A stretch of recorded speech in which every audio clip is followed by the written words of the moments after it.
I'm alive. I'm alive. That's not me in the casket.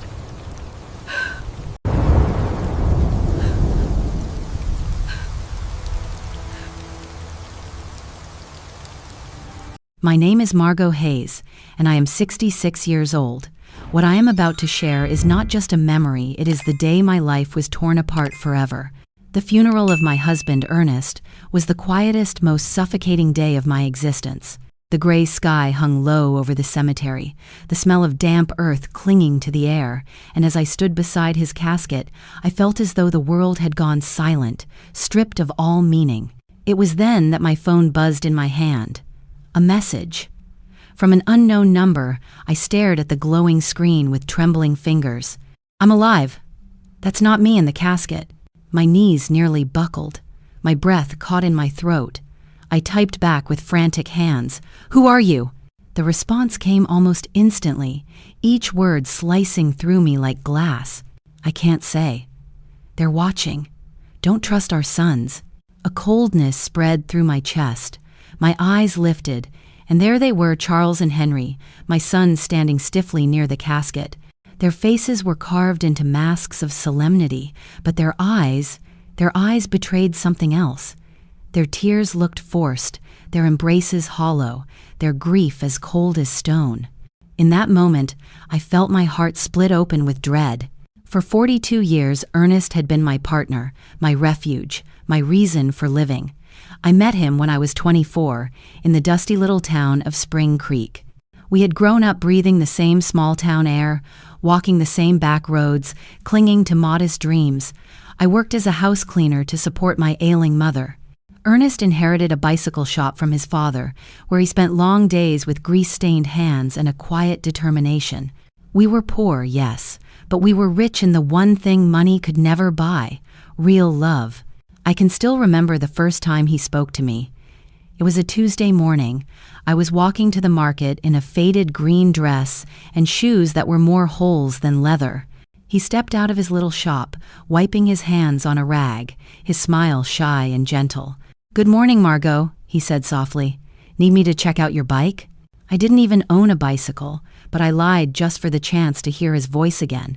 That innocent conversation grew into stolen moments beneath the old oak tree in Town Square Park, into whispered promises of forever, into a simple wedding built on hope rather than gold. The first years of marriage tested us. Our home was a tiny 2-bedroom with a tin roof that rattled in every storm. When rain leaked through, we scattered pots and pans across the floor to catch the drips. Still, we laughed. We dreamed.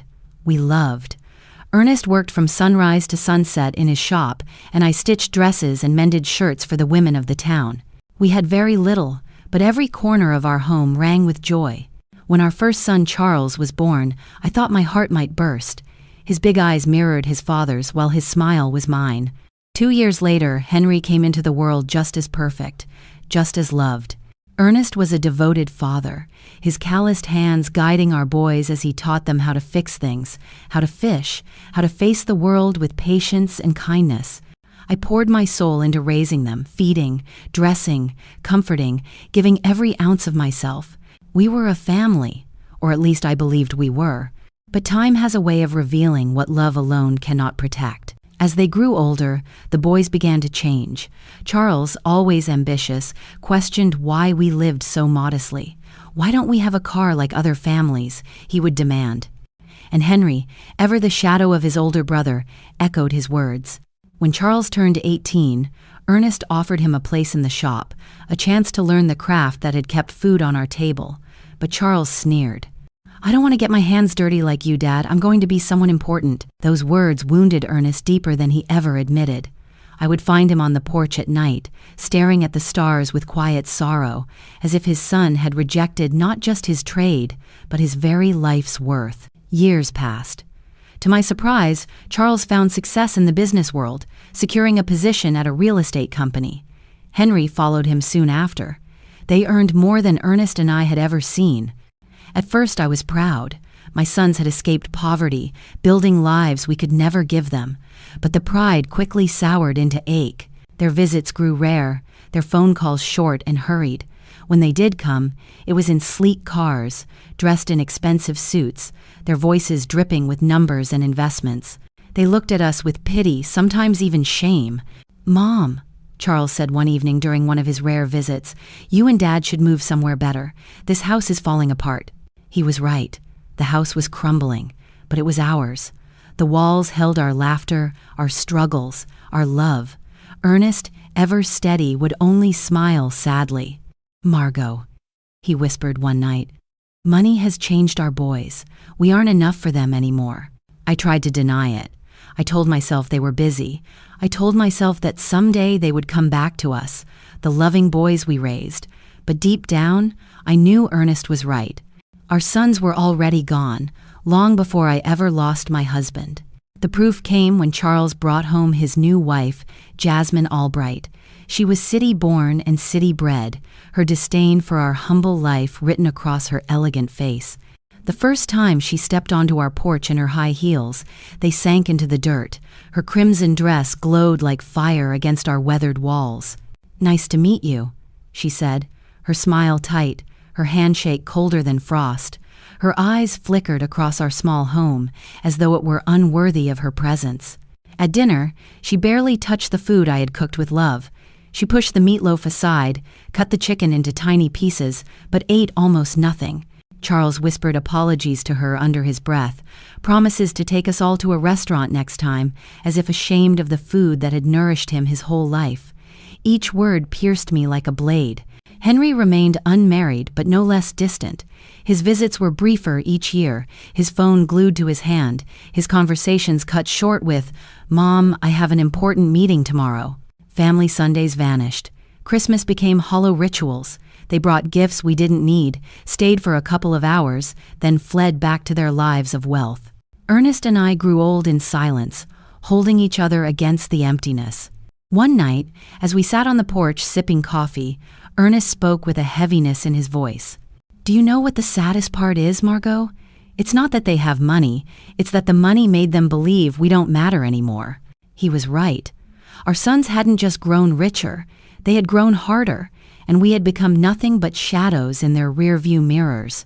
The distance became sharper, colder, when Charles bought a $200,000 home in an exclusive neighborhood. Henry soon followed with a luxury condo worth $150,000. They lived like kings while we patched holes in the roof. "You should sell this place and move into a retirement community," Jasmine suggested during a visit, her voice laced with disdain. "There are lovely places for people your age. You'd be more comfortable." The word community struck me like a slap. A retirement home.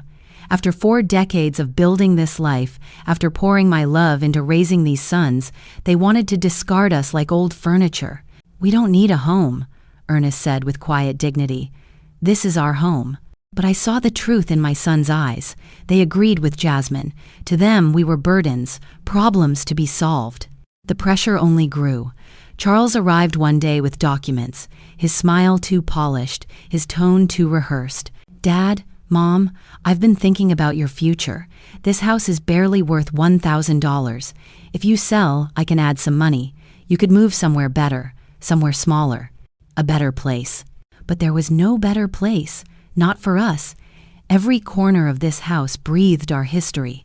"Besides," Charles continued, "I think Dad should retire. He's 70 now. It's time to rest." Ernest's eyes dimmed with sorrow. "Son, work is not a burden. It's what keeps me alive." But Henry chimed in, echoing his brother. "At your age, Dad, an accident could be dangerous." Their words sounded like care. But beneath them, I heard something else. Impatience. Urgency. A plan unfolding just out of my sight. And now, standing at Ernest's grave with that message burning on my screen, I realized with horror just how far my sons had drifted, perhaps further than I could ever have imagined. An early inheritance? He was asking for our inheritance while we were still alive. The audacity of the request left. He's me speechless. Nest remained calm, but I saw his jaw tense. "Son, when your mother and I die, everything we have will be yours. But while we're alive, our decisions are our own. Don't be stubborn." Henry cut in with a harshness I had never seen from him before. "You're old now. You can't keep living in the past. That night, after they left, Ernest and I stayed up talking until dawn. For the first time in our marriage, we discussed the possibility that our sons were not the people we thought we had raised. "Something's wrong, Margot," my husband said to me, with a look of worry I had never seen in his eyes. "This isn't just ambition or impatience. There's something darker behind all this pressure." I had no idea how profoundly correct his words were. I couldn't imagine that my own sons were planning something that would change our lives forever. I didn't know that the tragedy that was coming wouldn't be an accident of fate, but a conspiracy carefully orchestrated by the two people I trusted most in the world. The last normal conversation I had with Charles was 3 weeks before Ernest's death. He came alone without Jasmine and looked more serious than usual.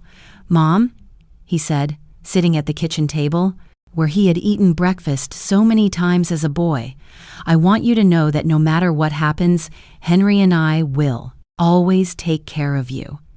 His words soothed me at the time, but now, remembering them beside Ernest's grave, they send a shiver down my spine. Why? Did he say no matter what happens? What did he know that I didn't? The accident that changed everything happened on a Tuesday morning. Ernest had left early for the shop, as he had done every day for more than 40 years. I was in the kitchen preparing his favorite lunch, meatloaf and mashed potatoes, when the phone rang with an urgency that sent a chill through me. "Mrs. Hayes?" a voice I didn't know asked. "I'm calling from Memorial Hospital. Your husband has been in a serious accident. You need to come immediately." The words blurred in my mind like ink and water. The world stopped. My legs turned to jelly, and I had to grab the door frame to keep from falling. What happened? Is he okay? Is he alive? Is he in the ICU? "Ma'am, please come as soon as possible." The trip to the hospital was a hazy nightmare. My neighbor, Doris, had to drive me because I was shaking so much I couldn't even hold the keys. The whole way there, my mind refused to process what was happening. Ernest was careful, meticulous in his work. How could this have happened? When we got to the hospital, Charles and Henry were already there. That surprised me because no one had notified them yet, at least not me. But in my desperation, I didn't pay attention to that detail. "Mom," Charles said, hugging me with a force that seemed genuine. "Dad is in bad shape. The doctors say one of the machines at the shop exploded. He has severe burns and a traumatic brain injury." Henry's eyes were red, but something in his expression felt off. It seemed more nervous than sad, like someone waiting for important news rather than someone suffering for his father. "Can we see him?" I asked, desperate. "Only immediate family, one at a time, and for 5 minutes max," the nurse explained. When I entered that ICU room, my heart sank. Ernest was hooked up to a dozen machines with bandages, covering most of his face and arms. I barely recognized him. His breathing was labored, artificial, kept going by machines that beeped constantly. I walked up to his bed and took his hand, the only part of his body that seemed intact. "Ernest, my love, I'm here. Everything is going to be all right. You're going to recover just like you always do." For a moment, I felt a slight squeeze in my hand. His eyes moved behind his closed lids. He was fighting. My warrior was fighting to get back to me. The next 3 days were the longest of my life. I practically lived at the hospital, sleeping in the uncomfortable chairs in the waiting room. Charles and Henry took turns accompanying me, but they always seemed more interested in talking to the doctors than in comforting their father. I overheard fragmented conversations that I couldn't fully understand at the time. Henry asked about medical insurance, about the cost of treatment. Charles was on the phone talking about life insurance policies and beneficiaries. "Mom," Charles said to me on the second day, "we reviewed Dad's insurance. He has a life insurance policy for $50,000. There's also a workers' comp policy that could cover up to $75,000 more." Why was he talking to me about money? When Ernest was still fighting for his life, why was he worried about insurance instead of his father's recovery? I don't care about the money," I responded harshly. I just want your dad to get better." "Of course, Mom," he said, but I saw something in his eyes that I didn't like. A coldness, a calculator working, while his father lay dying. On the third day, the doctors gave us the most devastating news of my life. Dr. Patterson, an older man with a compassionate expression, gathered us in a small office. "Mrs. Hayes," he began softly, "your husband's condition is critical. The burns have become infected and the head trauma is more severe than we initially thought. We have to be realistic about his chances." "What does that mean?" I asked, though my heart already knew the answer. "It means we need to prepare for the worst. Your husband is in an induced coma. We could keep him alive indefinitely, but his quality of life, well, it's highly unlikely he will ever regain consciousness." My world fell apart around me. 42 years of marriage, an entire life built together. And now they were telling me it was all fading away like smoke. "We want to try everything," I said through sobs. "No matter the cost, no matter how long it takes." But Charles exchanged a look with Henry that deeply unsettled me. "Mom," Charles said in a voice that tried to sound understanding, "we have to be practical. Dad wouldn't want to live like this. He always said he never wanted to be a burden on anyone. A burden." I exploded with a fury. "I didn't know I had. He's your father. He's not a burden. He's the man who raised you, who worked his whole life to give you the best he could." "We know, Mom," Henry chimed in, "but we also have to think about you. The medical bills are going to be enormous. They could wipe out all your savings. Again, money, always money. My husband was dying and they were calculating costs. That night, alone in the hospital room, I took Ernest's hand and spoke to him as if he could hear me. 'My love, I don't know what to do. The doctors say there's no hope, but I can't let you go. I can't imagine my life without you.' It was then that something happened that still gives me goosebumps. His fingers moved slightly, squeezing mine with a force that was almost imperceptible. His lips moved as if he were trying to say something, but no sound came out. I called for the nurses, desperate. He's reacting. He's trying to talk. But by the time they arrived, Ernest had returned to his previous state. The nurse checked the monitors and shook her head. "Sometimes there are involuntary muscle spasms, ma'am. It doesn't mean he's conscious." But I knew what I had felt. Ernest had tried to communicate with me. He had fought to tell me something important. 2 days later, in the early hours of Friday morning, the machine alarms went off. Lights flashed. Nurses rushed to Ernest's room. I was dozing in the hallway when the noise woke me up. "No, no, no," I screamed, running toward the room. The doctors worked for 40 minutes, trying to resuscitate him, but it was useless. At 4:37 inches the morning, Ernest was officially declared dead. The pain I felt in that moment was physical, as if my heart had been ripped from my chest. I collapsed by his bed, hugging his still warm body, refusing to accept that he was gone forever. Charles and Henry arrived at the hospital an hour after their father's death. They seemed prepared, as if they had been expecting the call. They brought papers, documents, and phone numbers for funeral homes. "We already talked to the Spring Creek Funeral Home," Charles said to me while I was still crying inconsolably. "They can pick up the body this morning. We also contacted the insurance," Henry added. "The claim process is already underway. How could they be so efficient, so organized, so cold, just an hour after losing their father?" Something was wrong, but my grief was so intense that I couldn't think clearly. The funeral was scheduled for the following Monday. Charles took care of all the arrangements without really consulting me. He chose the simplest casket, the shortest service, as if he wanted to get it all over with as quickly as possible.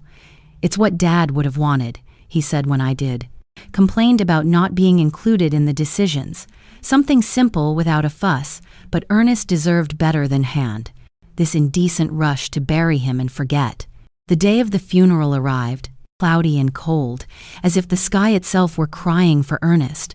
I wore my only black dress, the same one I had worn for my mother's funeral years ago.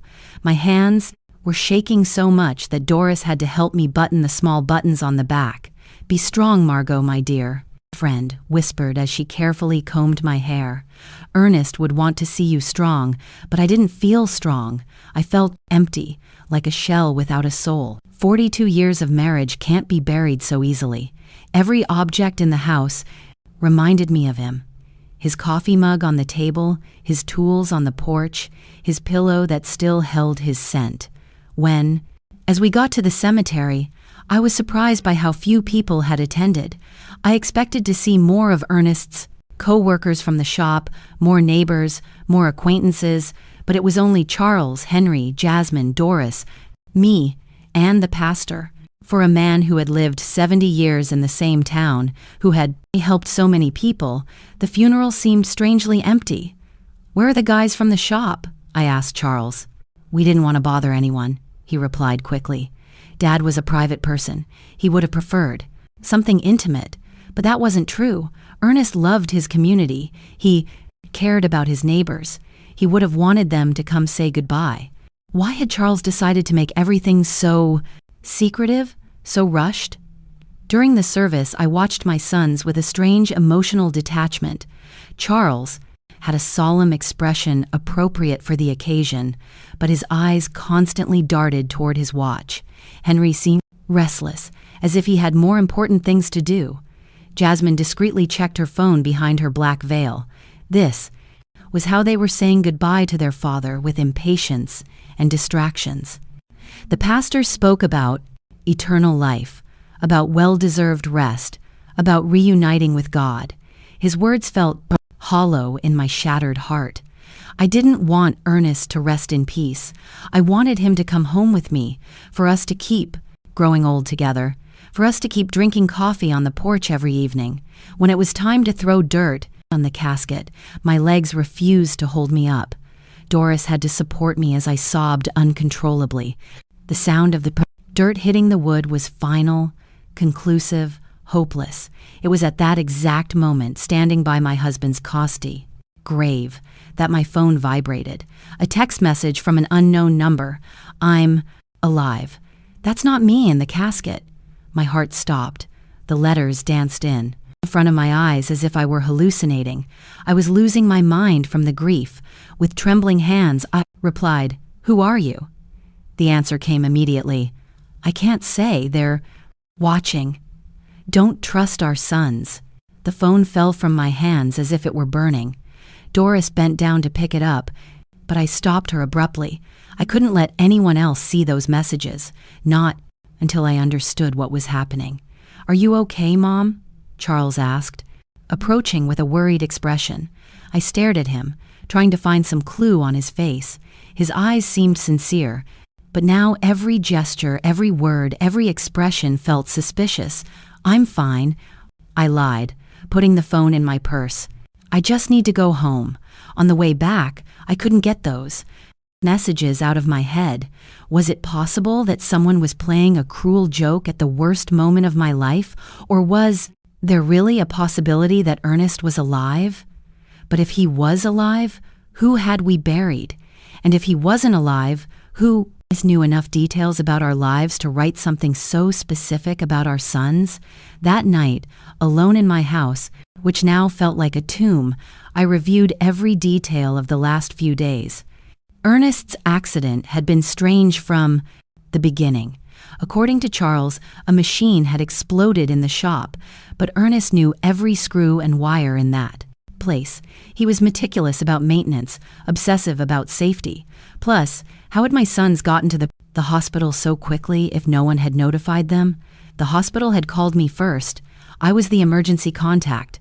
How did they know about the accident before I did? And then there was the money. From day one, Charles and Henry had talked about insurance policies and beneficiaries as if they had been waiting for this moment, preparing for it. I decided to check Ernest's papers. In his old wooden desk, he kept all his important documents in a metal box. Insurance policies, the deed to the house, shop documents, everything was in there. I found the $50,000 life insurance policy that Charles had mentioned, but there was something I didn't remember. The policy had been updated just 6 months earlier, increasing the coverage from $5,000 to $50,000. Why had Ernest increased his life insurance? He had never mentioned that. Changed to me, and more importantly, who had suggested he do it? I kept looking, and found something even more disturbing. A workers' comp policy that I didn't know about, purchased just 2 months before his death. $5,000 in case of accidental death on the job, $15,000 in total. A fortune for a family like ours, but also a fortune tempting enough for someone without scruples. My phone vibrated again. Another message from the same unknown number. Check the bank account. See who's been moving money. This time, I didn't hesitate. This person, whoever they were, knew too much to be a prankster. They knew about the insurance. They knew about my sons. They knew details that only someone very close to us could know. The next day, I went to the bank where Ernest and I had kept our account for 30 years. Mrs. Thompson, the manager who had known us forever, greeted me with sincere condolences. "Margot, I'm so sorry about Ernest.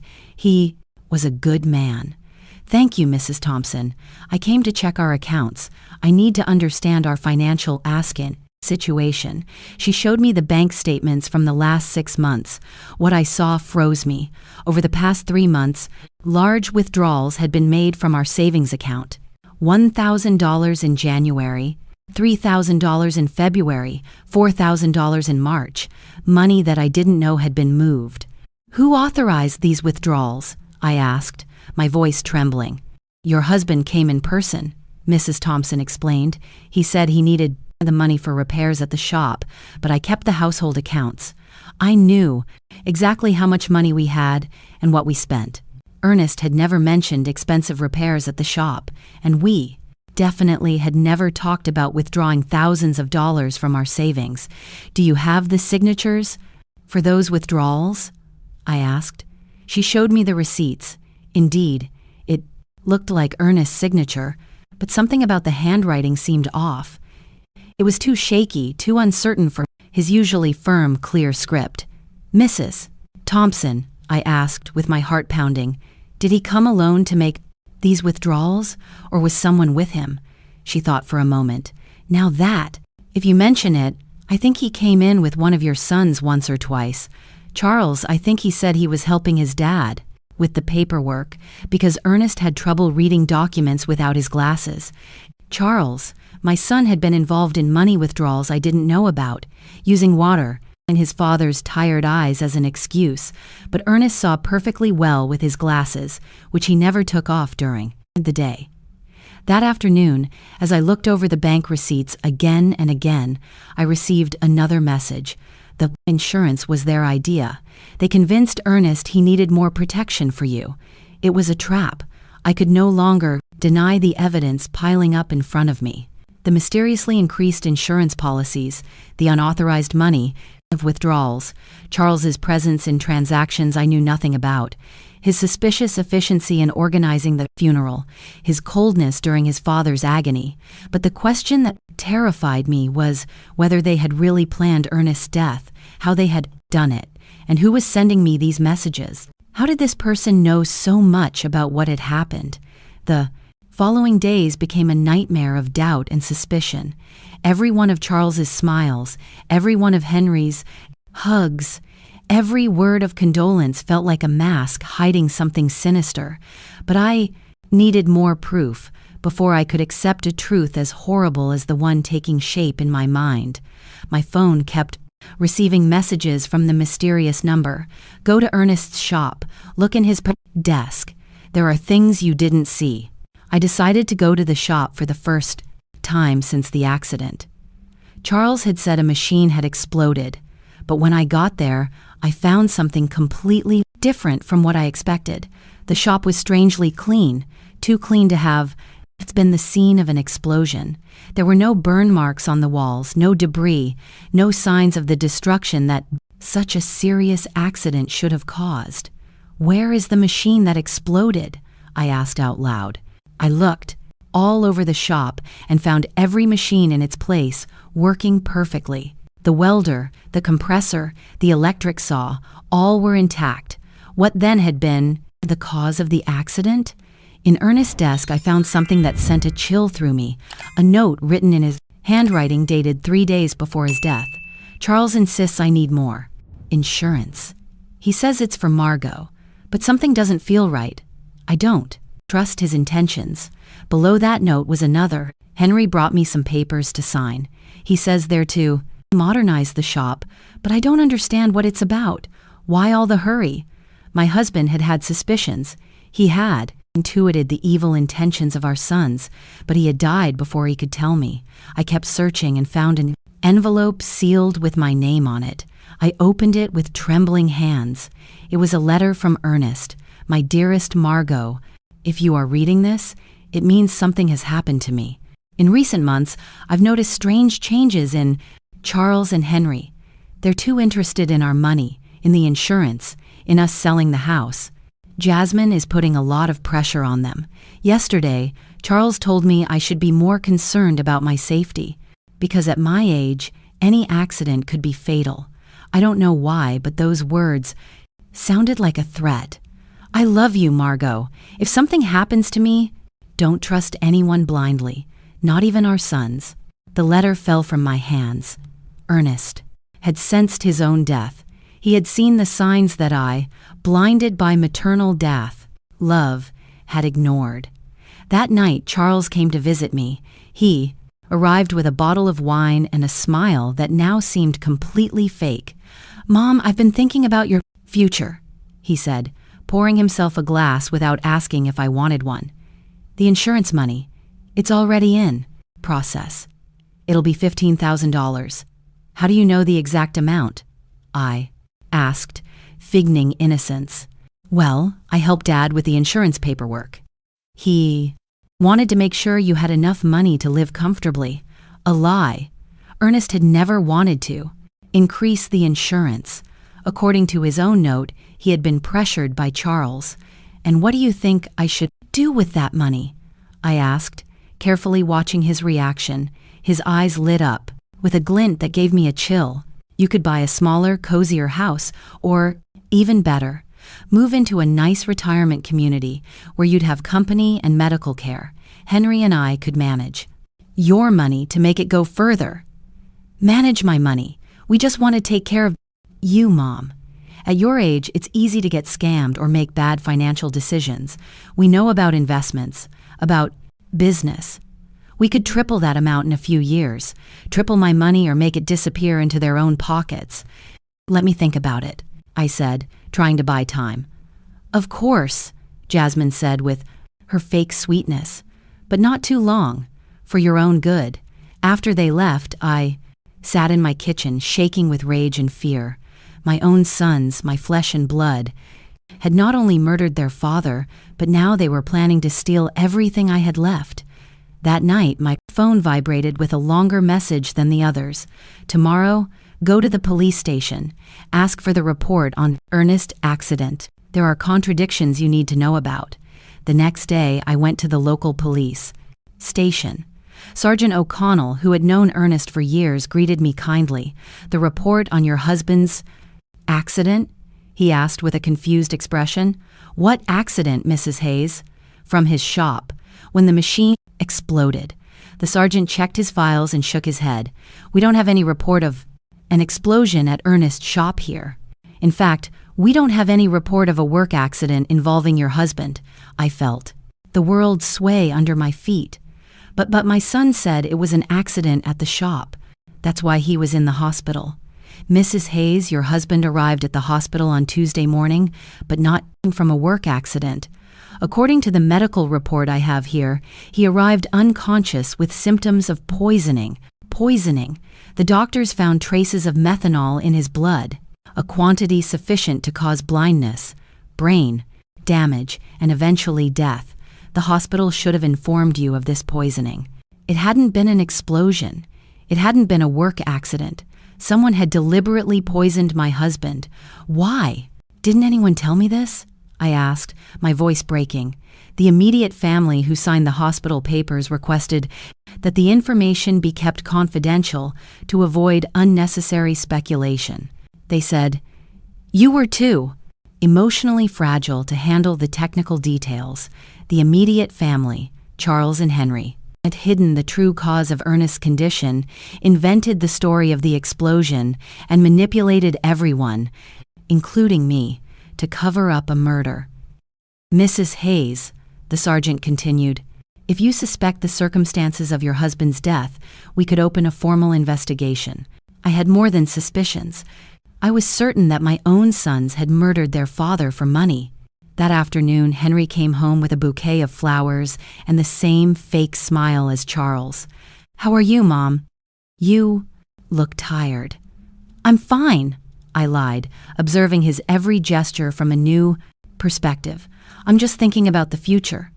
"That's good. Charles and I have been talking. We think you should sell the house soon while it's fresh on the real estate market." "Why the rush?" "Well, old houses lose value quickly and you need liquidity. Funeral expenses, pending medical bills, more lies. The funeral had been cheap, almost insultingly so, and there were no pending medical bills because the hospital insurance had covered them." "Henry," I said, looking him directly in the eyes, "you knew your dad didn't die from a work accident." For a fraction of a second, I saw panic in his expression, but he recovered quickly. "What are you talking about, Mom?" "I went to the police station. There's no report of an explosion at your dad's shop." This time, the panic was more evident. "Mom, you shouldn't be doing things like that. They'll confuse you. The grief is getting to you. The grief is getting to me, or you've been lying to me." He got up, abruptly, spilling the coffee I had poured for him. "I think you need to rest. We'll talk when you're calmer." He left quickly, but not before making a phone call from the porch, although I couldn't hear the words. The tone was urgent, worried. That night, I received the most revealing message yet. "They're coming together tomorrow. They're going to try to convince you that you're crazy, that grief is making you imagine things. Don't believe them, and don't take anything they offer you to eat or drink." The mysterious messages' prediction came true exactly as it had warned. The next day, Charles and Henry arrived together at my house, accompanied by Jasmine. They had expressions of exaggerated concern and a bag of pastries from the downtown bakery. "Mom, we're so worried about you," Charles began in a sugary voice. "The neighbors have told us you've been acting strange. Doris says you've been talking to yourself, that you aren't eating well." Doris had never said that. It was just another lie in their growing collection. "Jasmine brought your favorite pastries," Henry added, pointing to the bag, "and we made special coffee from that brand you like so much." I remembered the messages. Words, "Don't take anything they offer you to eat or drink." It was possible that they were planning to poison me too, just as they had Ernest. "Thank you, but I already had breakfast," I said, keeping my distance. "But Mom," Jasmine insisted with a smile that I didn't reach her eyes, "you need to eat properly. You've lost a lot of weight since Dad Ernest died." "I'm fine," I repeated firmly. Charles exchanged a significant look with Henry. It was the same look they had shared at the hospital when the doctor gave us Ernest's prognosis. "Mom," Charles said, sitting closer to Lou and me, "we want to talk to you about something important. Henry and I have been consulting with some doctors about your recent behavior." "My behavior?" "Yes. The strange questions like you've been asking, the visits to the police station, that obsession with irrelevant details about Dad. It's normal after such a great loss, but it can be dangerous if it's not treated." Henry nodded gravely. "We spoke to Dr. Albright. He says it's common for older people to develop paranoia after losing a partner, especially women your age." Paranoia. They were accusing me of being crazy for uncovering their lies. "I am not paranoid," I said with all the firmness I could muster. "I'm just asking questions I should have asked from the beginning."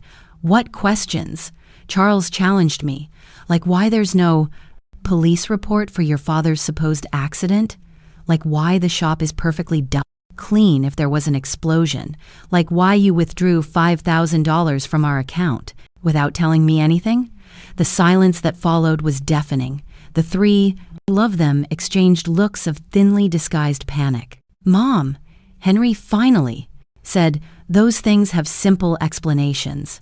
Dad withdrew that money for repairs he wanted to do in secret as a surprise for you. What surprise? He wanted to remodel the house. Charles lied. He had hired some workers to fix the roof and paint the walls. He wanted it to be a surprise. For your birthday. If that were true, where were the workers? Where were the materials? Why did no one in town know? About this supposed remodeling? And about the police report? Charles continued.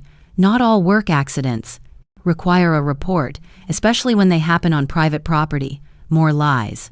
Sergeant O'Connell had been very clear. Any work accident with serious injuries requires an official report. Mom, Jasmine intervened with a sweet but condescending voice. We just want to take care of you. That's why we thought it would be best if you moved to a place with specialized medical attention. A home, a specialized care home, Charles. Corrected. For people who are going through complicated grief. They have psychologists, nurses, activities to keep you busy. And in the meantime, Henry added, we can take care of selling the house, managing the insurance money, all those complicated things you shouldn't have to handle in your current state. There it was, the complete plan. Declare me mentally incompetent, put me in a home, and take control of all my money. First they had murdered Ernest for the insurance money, and now they wanted to steal from me too. And what if I refuse? I asked them. Why would you refuse? Charles asked with a smile that sent a chill through me. We just want what's best for you. Because this is my house. This is where I built my life with Ernest. This is where I raised you. Mom, Henry said with an exaggerated sigh, you can't live in the past forever. Dad is gone. You have to accept it and move on. I have accepted it, but that doesn't mean I'm going to give away my life and my money. The mask of concern began to crack on my sons' faces. Charles got up abruptly. All right, if you won't listen to reason, we'll have to take more drastic measures. What does that mean? It means we can start a legal process to have you declared mentally incompetent. We have witnesses to your erratic behavior. We have testimony from doctors who confirm you're suffering from senile paranoia. Doctors? What doctors? I hadn't spoken to any doctors about my mental state. Dr. Albright already signed a preliminary report, Henry added.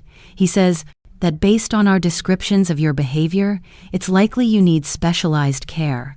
A doctor who had never examined me had signed a report about my mental state based only on what my sons had told him.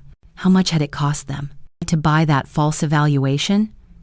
So, you can cooperate voluntarily, Charles continued. Or we can do it, legally. But either way, you're going to get the help you need. It was a direct threat. If I didn't hand over my money voluntarily, they would use the legal system to steal it from me. I need time to think about it, I told them, trying to buy time. Of course, Jasmine said, with her false sweetness, but not too much time for your own good. After they left, I sat in my kitchen, trembling with rage and fear. My own sons, the blood of my blood, had not only murdered their father, but now they were planning to steal everything I had left. That night, my phone vibrated with a message longer than the others. Margot, this is Stephen Callahan, a private investigator. Ernest hired me 3 weeks before he died because he was suspicious of Charles and Henry. They poisoned him with methanol mixed in his breakfast coffee. I have audio evidence of their conversations, planning everything. Tomorrow at 3:00 the afternoon, go to the corner cafe. Sit at the back table. I'll be there. At last, I would know who had been sending me those messages, and more importantly, I would have the proof I needed to get justice for my husband's death. But I also knew I didn't have much time.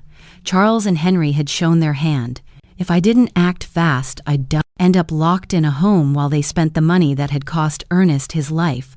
The war had begun, and even if I was a six-year-old woman against 2 ruthless men, I had something they didn't, the truth, and the truth sooner or later always finds a way to come out. That night, for the first time since Ernest's death, I smiled because I knew my husband had not died in vain. His caution, his instinct, his decision to hire a private investigator was going to allow me to get justice. Charles and Henry had seriously underestimated their mother. They were about to discover that a woman fighting for the memory of her murdered husband is a force more powerful than all their greed combined. The next day arrived, filled with nervousness and anticipation. I dressed carefully, choosing my most serious purple dress, the one I wore for important occasions. If I was going to meet the man who could give me the answers I needed, I wanted to be prepared for any revelation. At 2:30 inches the afternoon, I walked toward the corner cafe with determined but cautious steps. Every shadow looked suspicious. Every person on the street could be a spy sent by my sons. The paranoia they had accused me of having was starting to feel justified. The cafe was moderately full. I went straight to the back table as I had been instructed. I ordered a chamomile tea and waited, my hands trembling slightly on the worn wooden table. Exactly at 3 on the dot, a green man in his 52nds approached my table. He was tall and gray-haired, with intelligent eyes and a serious but kind expression. He was carrying a brown folder under his arm. "Mrs. Hayes?" he asked in a low voice. I nodded, not yet trusting my voice. "I'm Stephen Callahan. I'm so sorry for your loss. Ernest was a good man." He sat down across from me and placed the folder on the table. "Before I show you what I have, I need you to know that what you're about to hear and see is going to be very painful.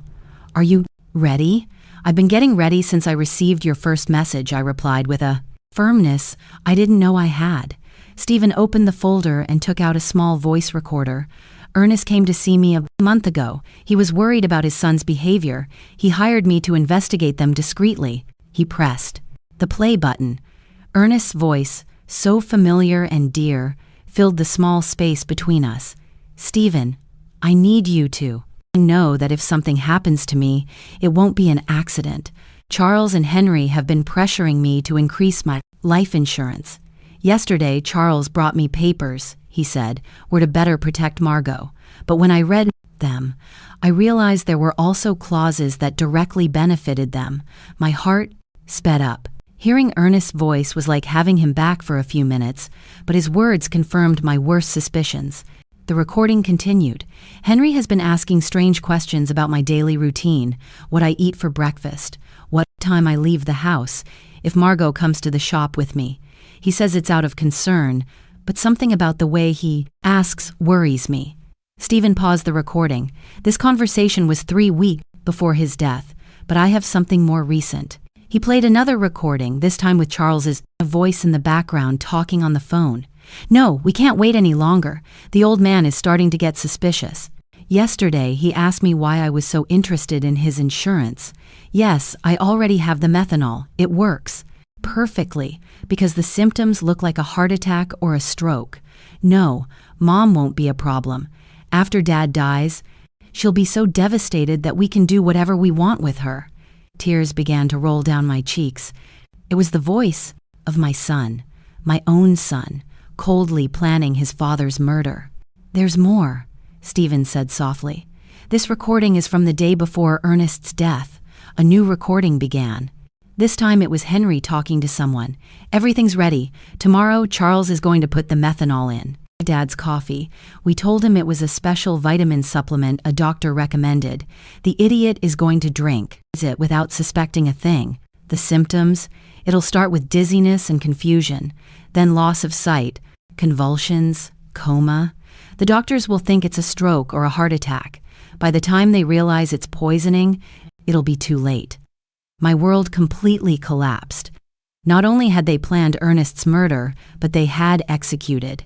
I parried it with a coldness that terrified me. How was it possible that my sons, the babies I had nursed, the boys I had comforted through their nightmares, were capable of something so monstrous? "How did you get these recordings?" I asked through my sobs.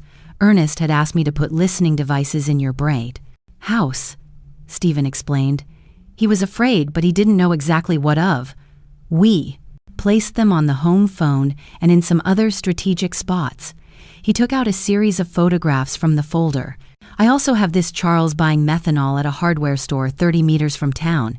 He paid with cash and used a fake name, but I have it on video. The photographs clearly showed Charles leaving a hardware store with a small bottle in his hands. The date on the photos was 5 days before Ernest's death. And this, Stephen continued, showing me more documents. These are Charles and Henry's financial records from the last 6 months. They've been spending a lot more money than their incomes justify. Charles owes $70,000 to a lender in the city. Henry has gambling debts for $40,000. They were desperate. It all started to make sense. It wasn't just greed that had motivated Ernest's murder. It was financial desperation. My sons were ruined and saw their father as a source of easy, fast money. Why didn't you go to the police immediately after Ernest's death? I asked him. Because Charles and Henry are very smart. They bribed the doctor who attended to Ernest at the hospital to change the official diagnosis. Instead of poisoning, the death certificate says heart failure due to complications from a work accident. Without that medical evidence, my recordings might not have been enough for a conviction, but now we have all the evidence together, I said, feeling a mix of pain and determination. Exactly. And there's one more thing you need to know. My blood ran cold. What? Your sons were planning to kill you too. Stephen played one last recording, this time with Charles and Henry's voices together. Once we have Dad's insurance money, we need to get rid of Mom too, Charles said. We can't risk her getting suspicious or anyone else putting ideas in her head. How?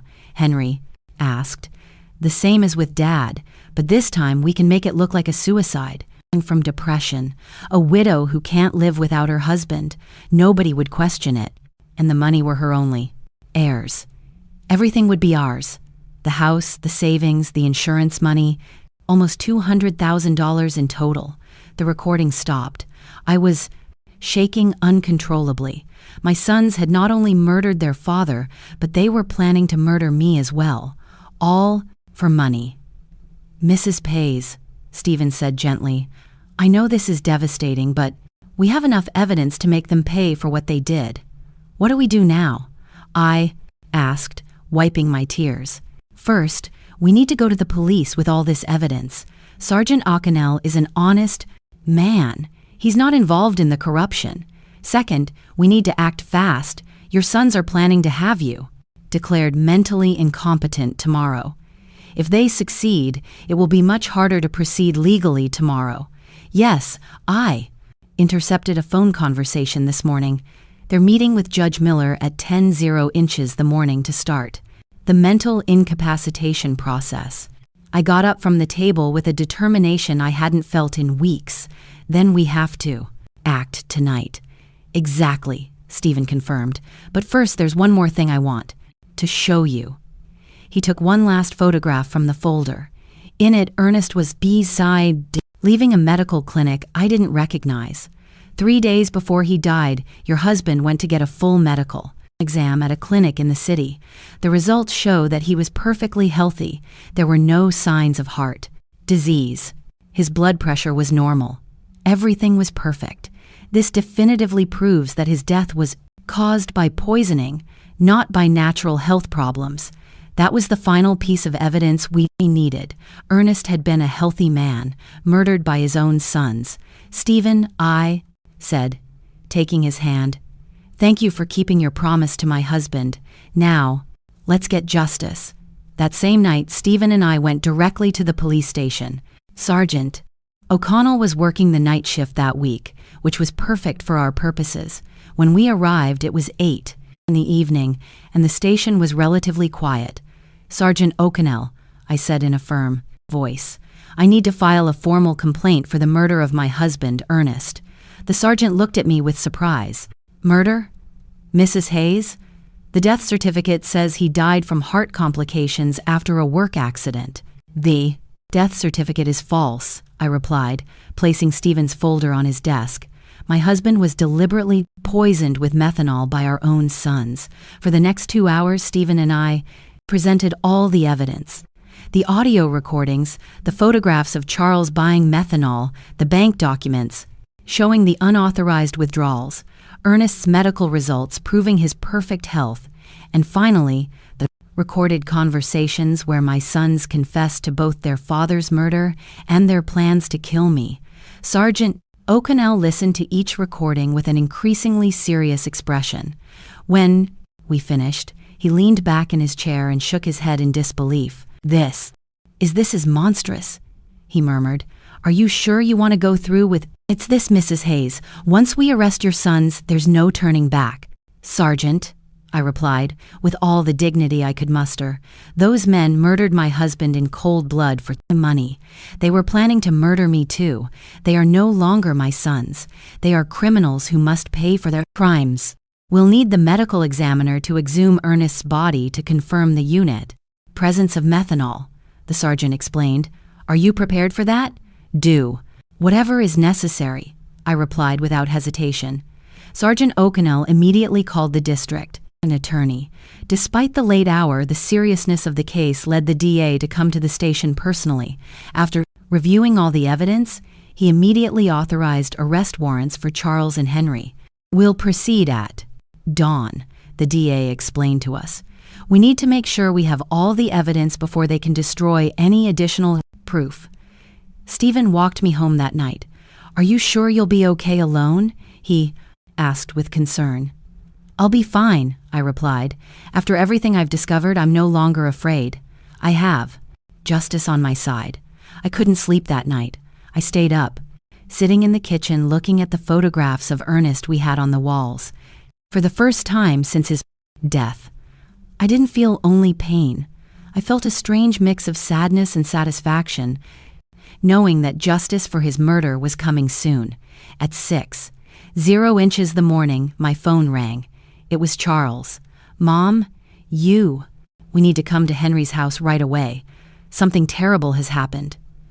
What happened? I asked, feigning concern. It's better if I explain it in person. Please come quickly. I knew it was a trap. After hearing the recordings the night before, I knew they were planning to move up their plans to get rid of me. But I also knew the police were already on their way to arrest them. I'm on my way, I lied. Instead of going to Henry's house, I stayed in my kitchen waiting. At 7:30 the morning, I saw from my window as several police cars headed toward my sons' houses in different directions. My phone rang repeatedly for the next hour. First Charles, then Henry, both with increasingly desperate voices asking where I was, but I didn't answer any calls. At 9 the morning, Sergeant O'Connell knocked on my door. Mrs. Hayes, we've arrested Charles and Henry. They are in police custody, charged with first-degree murder and conspiracy to commit murder. I felt my legs tremble, but this time it wasn't from fear. It was from relief. How did they react? I asked. Charles denied everything at first, but when we played the recordings for him, he collapsed. Henry tried to escape through the back window of his house. We had to chase him for 6 blocks. That afternoon, Jasmine came to see me. She arrived, sobbing, pleading, completely different from the cold, calculating woman I had known. Mrs. Hayes, please, you have to drop the charges against Charles. He's not bad. He was just desperate because of his debts. This is my fault, too. I pressured him a lot to find money. I looked at her without a trace of compassion. Jasmine, your husband poisoned my husband. He was planning to murder me too. There is no explanation or justification for that. But we're family, she screamed in desperation. Think about what this is going to do to the family. The family died the day you decided to kill Ernest for money, I replied coldly. Now, please leave my house. 3 days later, the exhumation of Ernest's body was carried out. The lab results confirmed exactly what Stephen had discovered. Lethal levels of methanol in his system, enough to cause all the symptoms he had experienced before his death. The case became a sensation throughout the town. No one could believe that 2 sons had murdered their own father for money. The local newspapers called it the cruelest crime of the decade. Over the following weeks, more details came to light during the investigation. Charles really owed $7,000 to illegal lenders who had started threatening him with violence. Henry had lost $5,000 in underground gambling dens and was also facing threats. They had seen Ernest's life insurance money as their only salvation, but their greed had led them to increase the policies so dramatically that it had aroused their own father's suspicion. We also discovered that the doctor who had falsified the death certificate had received $5,000 in cash from Charles. He was also arrested for obstructing justice and falsifying official documents.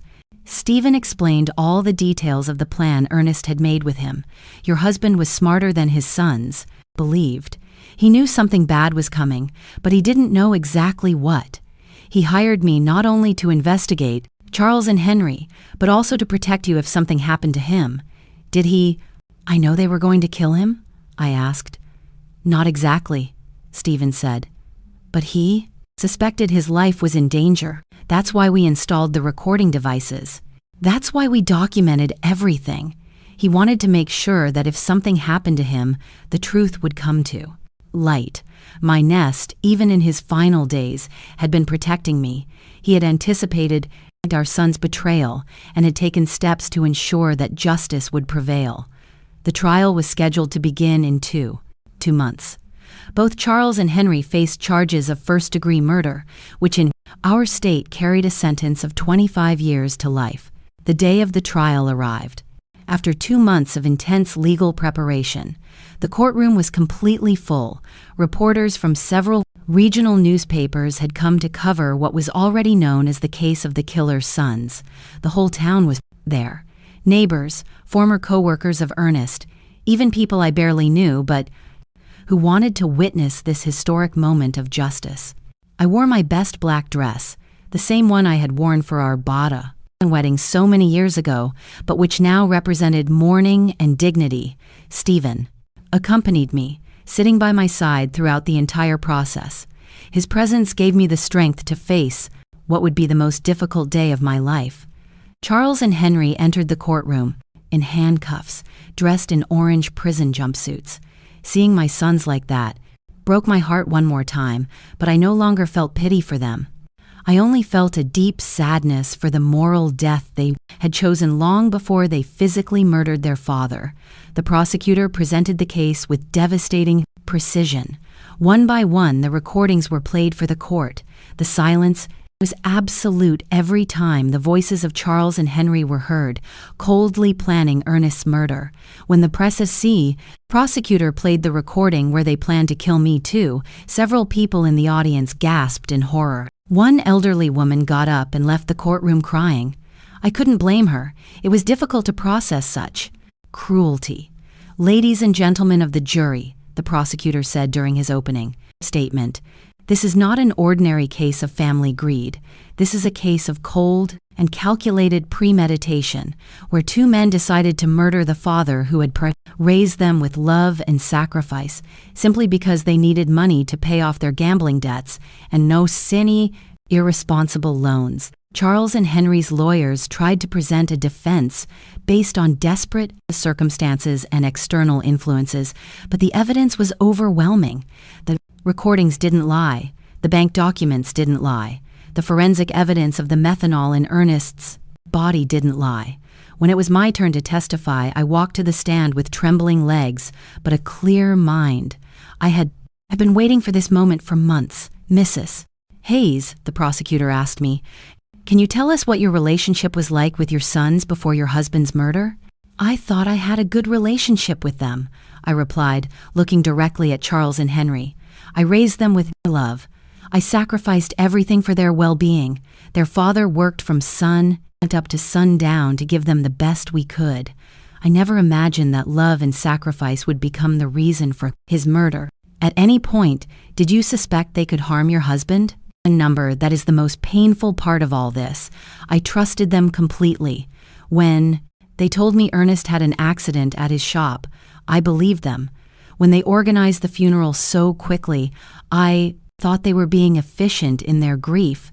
I never imagined they were covering up a murder. Charles lowered his head during my testimony. Henry looked at me defiantly, but I saw tears back in his eyes. Too late for tears. Too late for regret. The most dramatic moment of the trial came when the prosecutor decided to play the full recording of the conversation, where they planned my own murder. Charles's voice filled the courtroom. "Once we have Dad's insurance money, we need to get rid of Mom, too. We can't risk her getting suspicious." A murmur of horror swept through the audience. Several people turned to look at me with expressions of disbelief and compassion. "How did you feel when you heard this recording for the first time?" The prosecutor asked me. "I realized that I had lost my 2 sons long before I lost my husband," I replied, my voice cracking but firm. "The babies I nursed, the children I comforted in their nightmares, had died and been replaced by 2 strangers capable of any cruelty for money." The defense tried to cross-examine me, suggesting that maybe I had misinterpreted my son's intentions, that maybe the grief had made me exaggerate the evidence, but the bright recordings spoke for themselves. Stephen also testified, explaining in detail how Ernest had hired him because he was afraid of his own sons. He described every step of the investigation, every piece of evidence collected, every recorded moment that revealed the truth. The medical examiner presented the results of the exhumation, confirming the lethal presence of methanol in Ernest's body. He explained how this poison acts slowly, causing exactly the symptoms my husband had experienced before he died. After 3 days of devastating testimony, the closing arguments arrived. The prosecutor was crushing. Charles and Henry are not victims of circumstances. They are predators who saw their own parents as financial obstacles that had to be eliminated. They planned, executed, and covered up Ernest's murder, and were planning to do the same to Margot. They don't deserve compassion. They deserve justice. The jury deliberated for 6 hours. When they returned, the silence in the courtroom was absolute. I could hear the beating of my own heart as the judge read the verdict.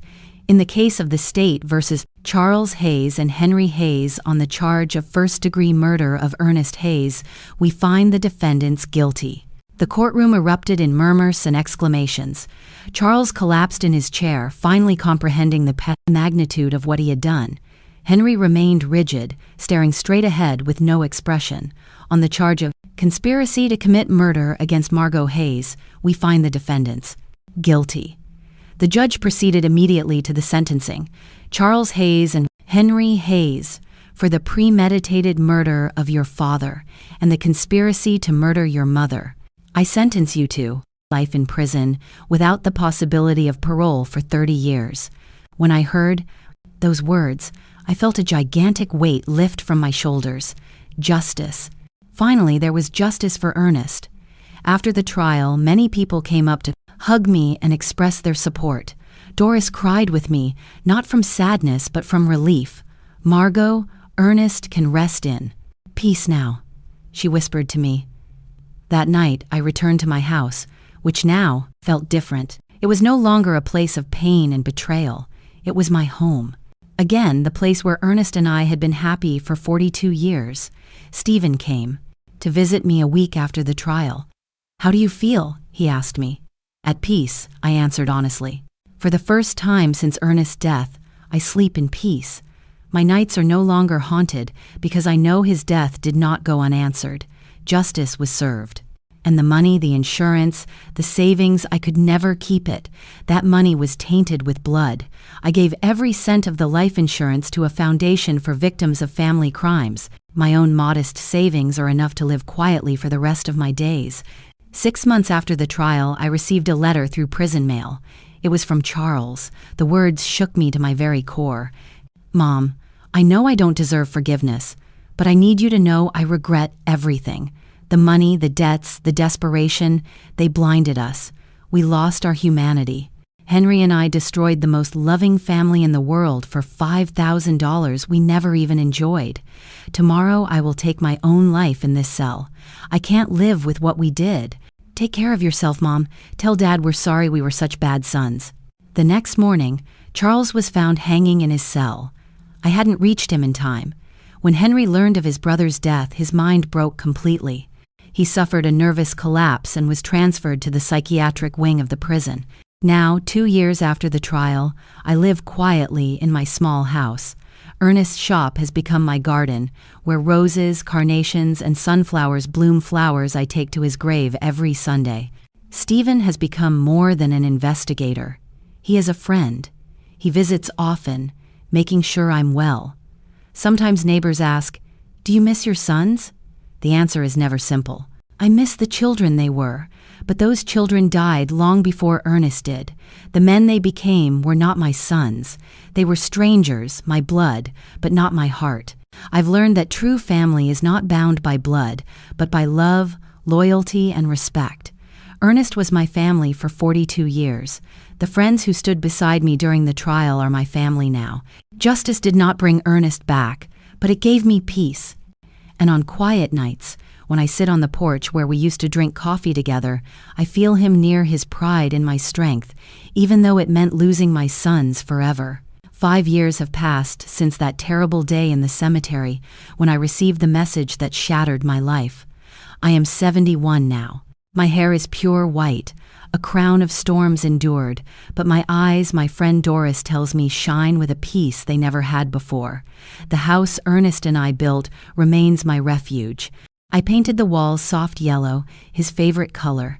His shop is now the most beautiful garden in Spring Creek. Stephen Callahan is no longer just the man who fought for justice. He is my chosen family. Every Wednesday he comes for coffee, and we talk on the porch while the sun fades. Sometimes he asks, "Do you regret reporting your sons? Would it have been easier to live with the lie?" Never, I tell him. The truth wounds, but lies kill the soul. The Ernest Hayes Foundation for Victims of Family Crimes has grown beyond my imagination. Dozens of families each year now receive help from psychologists, lawyers, and investigators, so no one must suffer in silence as I did. 6 months ago, a woman named Eleanor came to us. She suspected her brother had murdered their mother for an inheritance. Her story was painfully similar to mine. The foundation supported her with every tool we had. 3 months later, her brother was convicted. She hugged me, weeping. "Mrs. Hayes, you saved my life. If you hadn't had the courage to report your own sons, I never would have found the courage to report mine." Those are the moments that remind me it was all worth it. Henry still lives, though broken. Doctors say he is trapped in guilt, tormented by visions of Ernest scolding him every night. He has tried to take his life 3 times, but guards keep him under constant watch. Occasionally, I receive letters, rambling apologies, fragments of the boy I once knew. At first, I read them, searching for traces of my son. But then I realized they only reopened wounds I had already closed. Now I keep them sealed in a shoebox. Maybe one day I will read them. Maybe not. My peace must come first. Jasmine disappeared after the trial, fleeing town and changing her name. I do not blame her. Carrying the name of a murderer is no small burden. Sometimes I wonder if she knew, if she was silent in Ernest's death. But those questions belong to the past, and I have chosen to live in the present. Spring Creek has not forgotten. Our tragedy has become legend, a cautionary tale parents whisper to their children about greed and betrayal. Some call me a hero, others, a cruel woman who condemned her own sons. Their opinions do not matter. I know the truth, and the truth gave me peace. My health is stronger than anyone expected. The doctor says it's because I let go of the grief that poisoned me. The body heals when the heart finds peace, he told me. Sundays are my sanctuary. I bring flowers from my garden to Ernest's grave. His headstone bears the words I chose after the trial. Ernest Hayes, beloved husband, betrayed father, honorable man. His love was stronger than his death.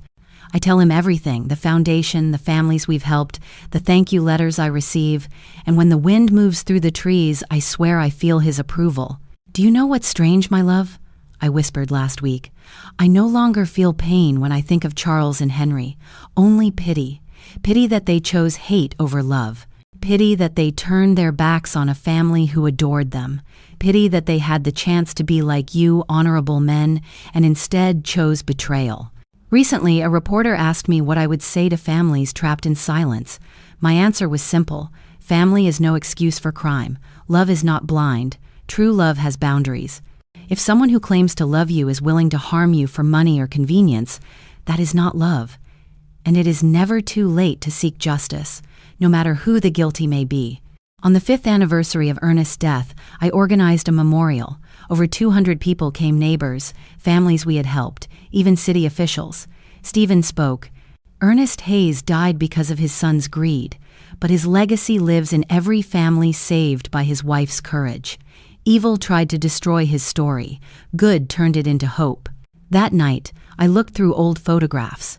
Charles and Henry as children, laughing in the yard, hugging their father, playing under Christmas lights. I wept for those boys, but not for the men they became. They chose their fate. My story is no longer just mine.